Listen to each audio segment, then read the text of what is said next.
Hello, everyone. Andy Jacob here with the DotCom magazine Entrepreneur Spotlight Series. What a great show today. I mean, this is really a show I've been waiting for a number of months. I've got Mr. Sunil Chalara on the show. You probably have heard his name. He is a broker at Exit Realty Urban Living in Jersey City, of course. And he's become very well known as really an expert in the real estate field. And, he's become known for buying and rehabbing and flipping so many homes, multifamily homes. He's really become an expert in the field. We have so many people that reach out to me and they say, Jake, listen, we're entrepreneurs, but we want to know where to invest our money. What types of opportunities are out there? So, we always give a different flavor of different types of opportunities. And that's why we reached out to Sunil today, because not only does he have a great investment opportunity, but certainly he's a leader in the field and he knows so much about it. And I have so many questions about multifamily buying and flipping and rehabbing and the whole thing. Let's get right to it. I'm talking too much already. Sunil, welcome to the DotCom magazine Entrepreneur Spotlight Series. Andy, I appreciate you having me on today. Thank you.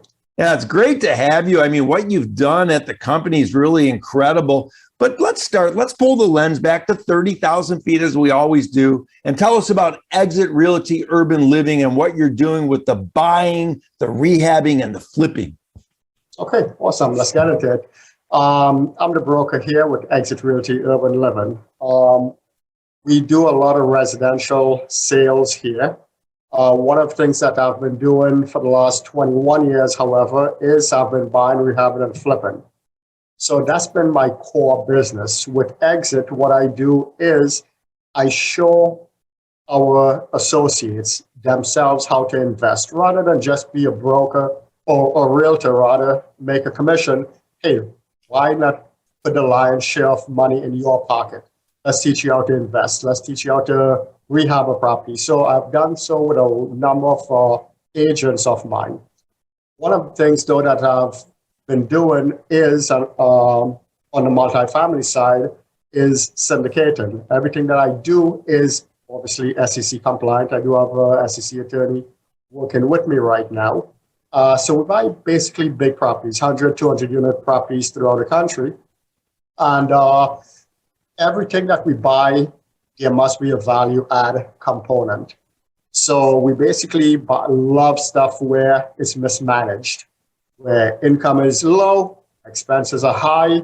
We go in there, turn that product around, and in 3 to 5 years or so, we sell the property.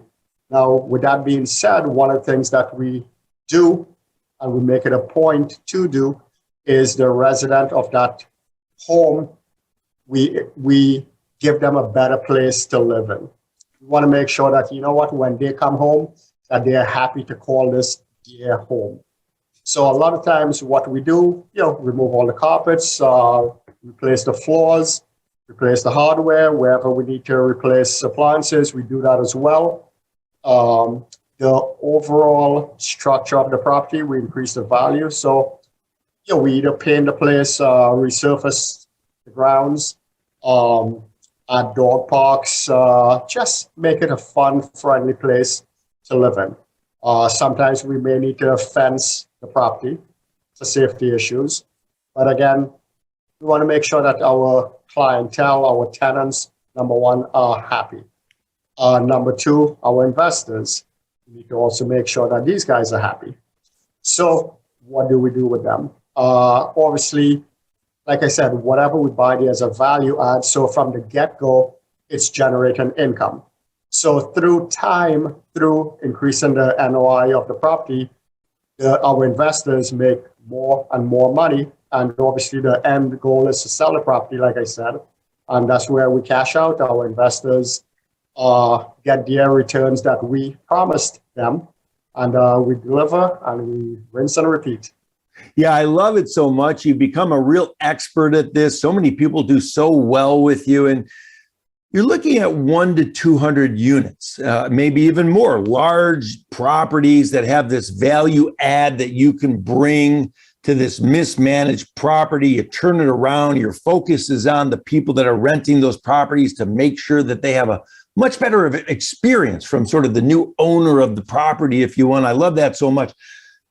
how do you find the properties? I mean, do you have people around the country that are sending you properties? Do you have scouts out there? How do you find these mismanaged properties? Two ways that I'm doing it. Number one, I've been in touch with so many brokers throughout the years. Brokers actually call me up throughout the country and they put properties in my lap. That's one way. The second is within my mastermind group, there's an additional 800 individuals who are coming across these type of properties as well. So I get calls all day long. Hey, would you like to join me on this venture? So there's definitely no lack of properties. That's the easy part. One of the things that I'm working on is I'm creating a fund, and more so, what I would love to do is, since we syndicate, there's always that constant need for money. So I'm trying to see if I could maybe find a handful of investors who would basically love to stroke that check. We obviously give higher than expected returns, and we go over that, put things on paper. And like I said, everything we do is SEC compliant. So I would love to have that as well. Yeah, it makes all the sense in the world, and that's fantastic. When we think about it a little bit, Sunil, we look at a 100 unit or 200 unit, property. People watching the show might be saying to themselves, well, I understand what the local real estate market is for a single family residence. I mean, we know how much a house costs in my neighborhood, for example. But I've never really even thought about like a big building like that, or a big 100 to 200 unit building. So generally speaking, I don't want to, hold you to the number, but, just for the people watching the show, what are we talking about? How much does a 100 or 200 unit, building cost throughout the country? My last one we're just involved in, it's a 228 unit in Pasadena, Texas. And the purchase on that was $16.5 million. So on average, $16 million. Again, this is Texas, different states, different prices, but these are the properties we go after. One of the things, though, that is funny, and we all learn this. When you buy a 20-unit building or 200-unit building, work is really the same. The numbers obviously is what scales up. The work is really the same. And even funnier, put in a loan, put in debt on, let's say, $100 million property is so much easier than if you were to buy something $600,000-$700,000, believe it or not. Wow, that's so interesting. And people watching the show, they're going to be scratching their head on that. But of course, when you go in with the strength and the background, pardon me, that you've had, of course, you're going to be able to make that happen. So let me ask you this question, Sunil. You look at 100 or 200 units. Is your philosophy that once you buy this mismanaged property and add your value add, do you believe it's better to have a low vacancy rate and maybe a lower rental for the clientele, or do you like getting the most you can for the units and you don't mind having a higher vacancy rate? Good question. The answer to that is this.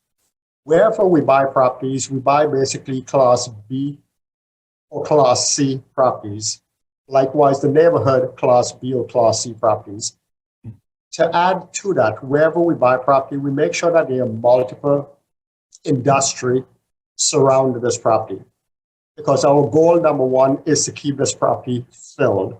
We need to minimize vacancy as much as possible. We need to also maximize rents as much as possible. So we do go in there with the intention of raising rents. And tenants actually know this.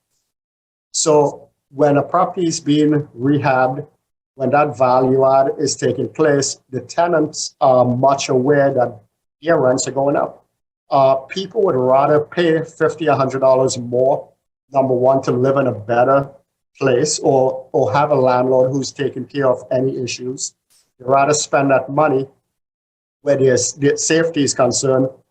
Safety is out the window because it's all taken care of at this point in time, rather than moving someplace else. So we actually have no issues with that.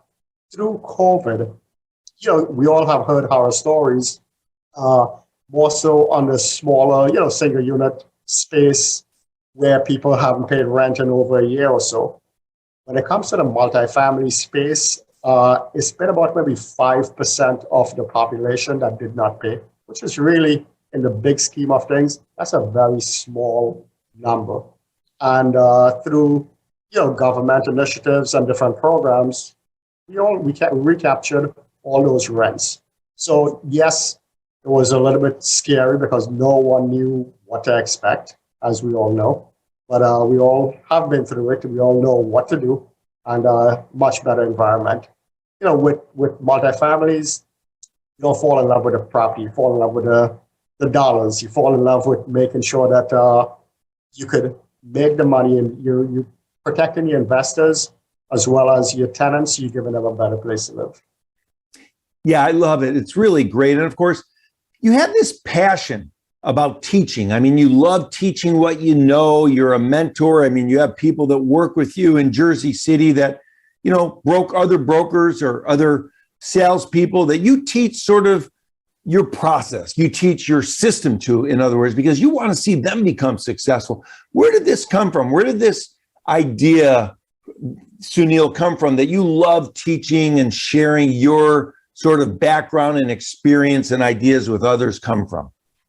When I first got started in this business 21 years ago, there was one broker who pulled me aside, and for whatever the reason, he taught me the foreclosure bankruptcy world. And I took off from there, and I just love the fact of paying it forward. I've gone into my competitors, different brands, and I've actually taught them the multifamily space. I've helped them as well. So I say to everyone, there's really no competition. If you were to put your blinders on and focus on what you need to get done, get it done, and you'll succeed. Forget about what this person or that person is doing. Worry about what you need to do.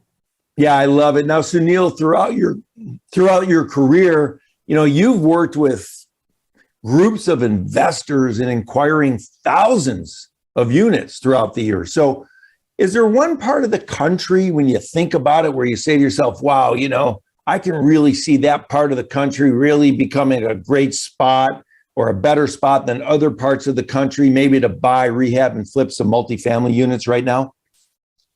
Right now, two things. I'll give you two answers to that. On my team, I have a demographer. So we basically follow the path of progress. We know where the market is going. That's number one. Where the market is really hot today is in the state of Texas. It's one of the hottest markets as we speak. But like I said, I do have a demographer on my team, so we are naturally able to go throughout the country where we know growth is going to be taking place. Yeah, and of course, you're looking for the mismanaged properties. You're looking for the properties that you can add this great value, which is why so many investors reach out to you and they say, Sunil, we heard about your background, your experience. We love this approach. You're buying these mismanaged properties.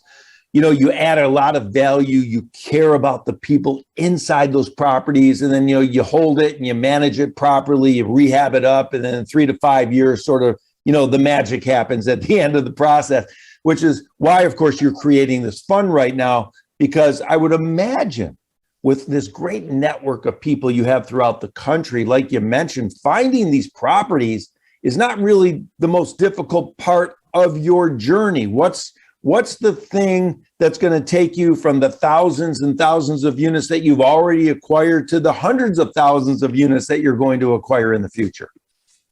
One of the limitations that we, I guess, all have as investors is money. It's only so much. When it comes to syndication, if I speak to 20 or 50 investors and I get their money, 20 or 50 of their monies today, and tomorrow property B comes to the table, I've exhausted, maybe for the most part, a lot of those investors' funds. So I need to go out there and find more investors. So it's that constant cycle of finding investors. So like I've said before, one of the things that I'm working on is finding high net worth individuals or higher net worth individuals who would be willing to stroke those checks. Because I have on a given year, I could use easily $50, $100 million easy. Yeah, it makes all the sense in the world. Of course, you're looking for the high net worth individuals. What about someone that, says to themselves, wow, I love what Sunil's done. I love the idea. This resonates for me. I'm not a multimillionaire. I don't have millions and millions of dollars, but I've got some money set aside. Maybe I've got some money in a 401k or an IRA or some money on the sidelines or some equity in my home. I can't participate, in a 7-figure number, but I can maybe participate in a 5 or 6-figure number. Is that something you would entertain at this point? Absolutely. If it's an accredited investor, absolutely, I'll put them in a deal. Obviously, I'll show them what the deal looks like, what numbers look like. And I would love to have their money work for them and give them a higher rate of return on their money. I love that. Now, when I do make that investment with you, Sunil, am I receiving a rate of return on a monthly basis or a yearly basis, or does it all come out at the end in 3 to 5 years after you sort of flip the rehab, or is it maybe a little of both? We do it quarterly. So every quarter, a check is given, and obviously upon the sale of the property, that's when the initial investment is given back, plus profits.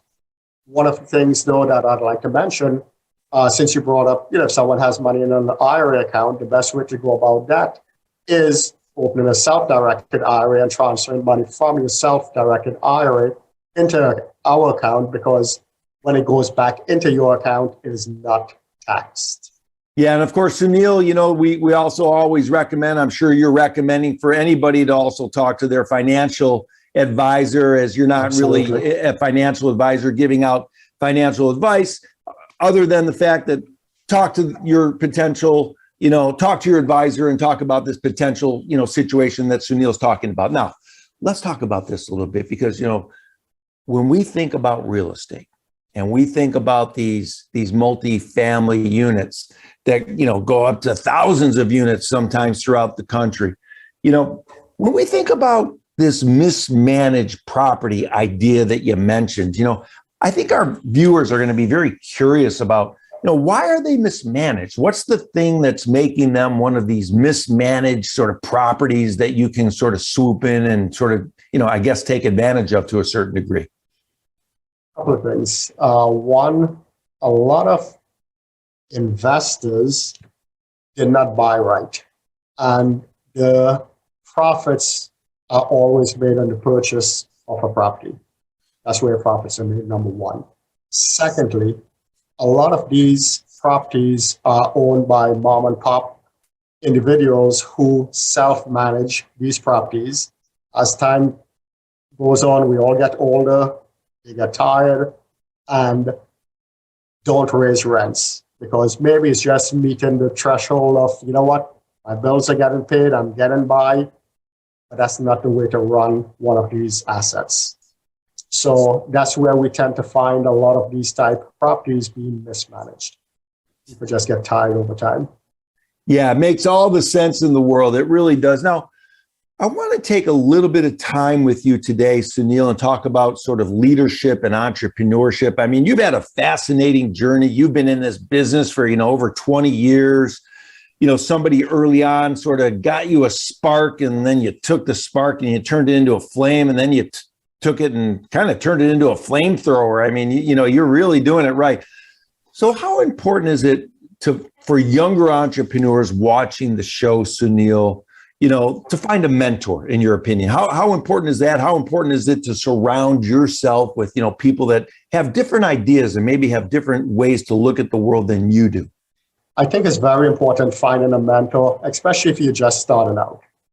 You need someone there to guide you, not necessarily holding your hands, but you need someone who have walked that road ahead of you. In this business, in real estate, there's a lot of landmines all over the place, and God forbid you step on one of them, it could be the end of your financial career, because it will impact you financially. So I'm here. I would love to answer any questions and help anyone, number one, but get a mentor. Even today, for me, there are certain individuals that I'll just bounce stuff off of because as much as I know, I don't know it all. And I've been doing this for over 20 years. So we always want to make sure we have some sort of guidance or checks and balances to make sure that we protect ourselves and our families. Yeah, it makes all the sense in the world. Of course, we've been talking big picture. We've been talking, big complexes, 100, 200 units, millions and millions of dollars. But, of course, at Exit Realty Urban Living, you also find homes, just homes for people in the Jersey City area as well. So, while you're doing these big deals, you also have the ability to sort of focus in on sort of the individual as well, helping them find homes in the area as well. Is that correct? That is correct. I'm very active with residential real estate as well. So my plate is full. It's overflowing.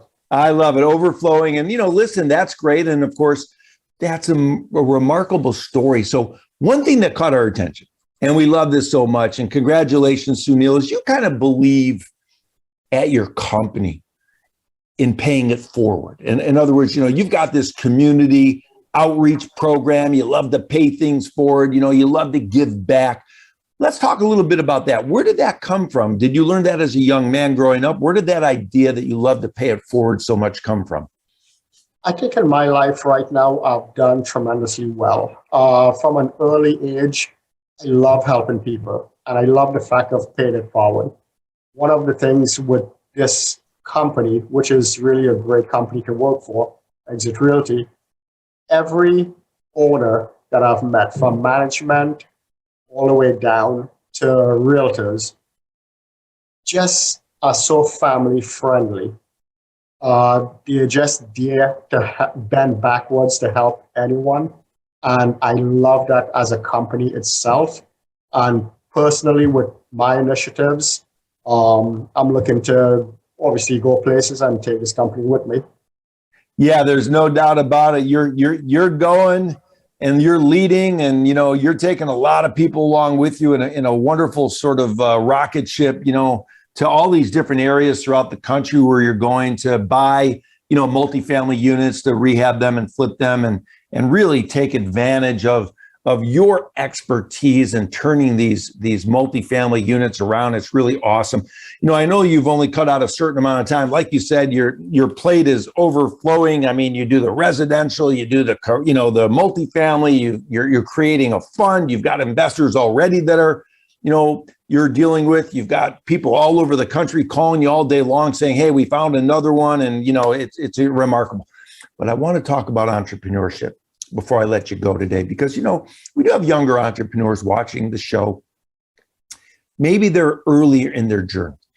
Maybe they're having a tough time, maybe hitting a roadblock in the road, Sunil, and maybe they freeze in the frame. Maybe they don't know what to do when they hit that roadblock. So I'm hoping, based on your experience, which is very fascinating, that you could give some advice to the younger entrepreneurs watching the show about, what it takes to get through that roadblock, what it takes to get through that pothole in the road as an entrepreneur and come out the other side, thinking to yourself, I'm really happy I had that problem that I solved, that I got through. You know what? One of the big takeaways from here should be mindset. You definitely need to be strong-willed and have a strong mind. One thing to note in this game of real estate, there's always going to be problems. There is no shortage of that. There's always going to be something that does not go right. The question is, how do you deal with it? We will all make our share of mistakes, and that's where we learn from our mistakes. Obviously, we don't want it to be, like I said, step on a landmine where it's financially done, but just commit, move forward, and have a mentor, have someone you could talk to, someone who has your back. Yeah, that's a great answer. And for the entrepreneurs watching the show, rewind. I mean, what Sunil just said, it was very short, but very sweet. He almost gave you a little mini Harvard MBA right there in that answer. So that's good. Sunil, this has been a great conversation. Of course, what you're doing is remarkable. Based on the background of your office, you and I are both big time, whiteboard guys. We like to whiteboard things out. And, that's one of the things, how you've become so successful is because when you lay things out, you're able to put strategy in place. And when you're able to put those strategies in place, you're able to make those strategies happen in a much more powerful and effective way. And of course, that's going to resonate with so many of the people that want to invest with you and the people who are going to invest in the future with you and the people who've already invested with you, working with many groups of people in acquiring, thousands, I think over 5 or almost 10,000 units across the United States. So it's just very, very powerful what you've been able to do here. I only have one final question for you, and I think we really have hit it all. When we think about the people that are in these units, you come in, you start rehabbing the units, you start, bringing this value add, as you call it, to the units. I would imagine when you wake up in the morning and you know that you're doing such great things because you're providing a better place to live for these clients, for these people that are renting or leasing in these homes that you've bought that you're now rehabbing.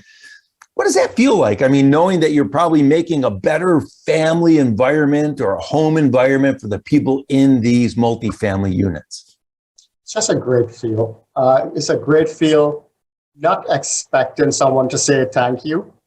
But it's a great feel knowing that, you know what, you have changed for the better. You have changed someone's life and put a smile on someone's face. That's, at the end of the day, there's no greater feeling than that. I love it. I love it. I mean, we're going to leave it there. That says it all. Listen, Sunil, congratulations on what you're doing at Exit Realty Urban Living out of Jersey City, one of my favorite places. What a great place to be from. We're going to watch and we'll have you back on the show here next year. And we're going to talk a little bit more about, sort of the new projects that you have going on. I know you have so many on the whiteboard right now that you're looking at, and so many great things that you're doing, and so many investors that are so happy and participating with you, Sunil. So this has been a great show, a great interview. I wanted to thank you so much for coming on the DotCom Magazine Entrepreneur Spotlight Series today. This has been great. I appreciate it. Thank you for the opportunity.